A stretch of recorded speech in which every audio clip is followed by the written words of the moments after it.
Hey, boys and girls, this book is called Big Tracks, Little Tracks, Following Animal Prints. And it's by Millicent E. Selsam and illustrated by Marlene Hill Donnelly and published by Scholastic. Big Tracks, Little Tracks, Following Animal Prints. Big Tracks, Little Tracks. What happened? A detective says. Who was here? Where did he go? A detective has many ways to find out. One way is to look for marks someone or something has made. Fingerprints, footprints, the tracks made by bike tires. Sometimes a detective finds a hair, a button, a piece of torn clothing. All these things are clues.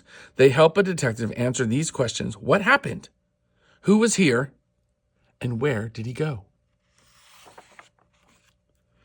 You can be a detective too, a special kind of detective, a nature detective. Nature detectives find tracks and clues that answer these questions. What animal walked here? Where did it go? What did it do and what did it eat? Where does a nature detective look for clues? Almost anywhere. In a backyard, in the woods, in a city park. You can find tracks in many places. In mud, in snow, in sand, in dust, even on the sidewalk or on the floor. Wet feet or wet, muddy paws can make tracks anywhere. Here is a problem for a nature detective. Here is a cat. Here is a dog. Here is a dish for the cat, and here is a dish for the dog. The cat's dish had milk in it. The dog's dish had meat in it. Who drank the milk? Who ate the meat? Look at the tracks. Look at the tracks that go to the cat dish. They were made by an animal that walks on 4 feet, and you can see claw marks in the front of the toe marks. A cat has 4 feet and sharp claws, but so does a dog. Who went to the cat's dish? We still don't know. Let's look for more clues. Now look at the other tracks, the tracks that go to the dog's dish. Did you ever watch a cat walk? A cat walks on 4 feet, but the tracks on his hind feet fall exactly on the tracks of his front feet. So his footprints are one behind the other in one line. They look like the footprints of an animal with only 2 feet. A cat pulls his claws in when he walks, so he does not leave any claw marks. Now, do you know who drank the milk? The dog. How do you know who ate the dog food? The cat. The footprints of a fox are in a single line, like a cat's footprints, but they have claw marks, like a dog's. What kind of footprints does a rabbit make? You can see that a rabbit has little front paws and big hind feet. The little front paws will make little paw prints. The big hind feet will make big tracks. Now, here is another problem for a nature detective who went lickety-split across the snow. A rabbit, of course, but which way did he go? Did he go to the tree or did he go away from the tree?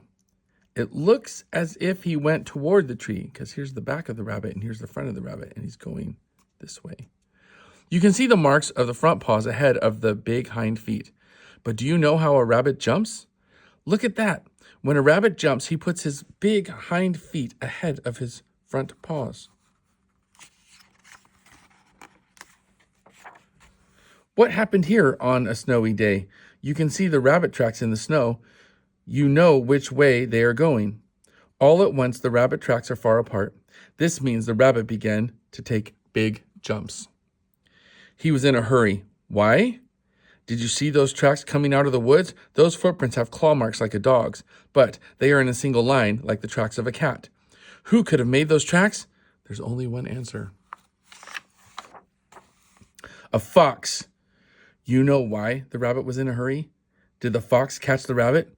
Look again at the picture on page 17. Look carefully. So it looks like the rabbit went into the hole in the tree and the fox went off that way. There are big footprints in the mud near the river, and there are little footprints too. Who was here? If a mother deer and her baby fawn, it was a mother deer and her baby fawn. They came to the river for a drink. Somebody sat down on the muddy bank of the river. Who? This is the mark of a round, fat belly. These back footprints were made by webbed feet. And somebody made the track that goes right into the water. A bullfrog came out of the river. He sat on the muddy bank to rest, and only a snake leaves a track like that. A snake came down to the river. He slithered into the water. Here are more tracks in the mud near the river, and there's a little pile of empty shells, too. They are crayfish shells. The tracks look something like the hands and feet of a baby. But look at those long claws. A raccoon made those tracks. Raccoons like to catch crayfish and eat them. So now you know what happened. A raccoon had dinner here last night. He found crayfish in the river. He ate the crayfish, and he left the shells in a pile. A nature detective can find many clues on a sandy beach. When you walk on a beach in the morning, look for seagull tracks. They can tell you which way the wind was blowing when the gulls were there. Like airplanes, seagulls take off facing into the wind. First, the gulls must run along the sand to get up to speed for takeoff, and as they run, their toes dig deeper into the sand.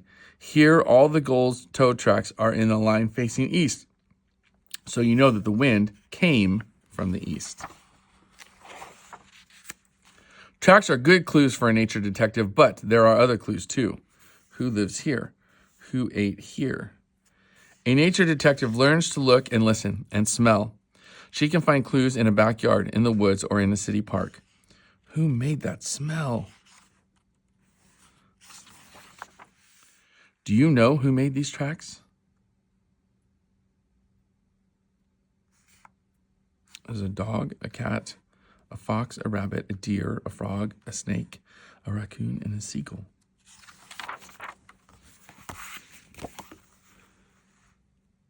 Big tracks, little tracks, following animal prints. I hope you love this book.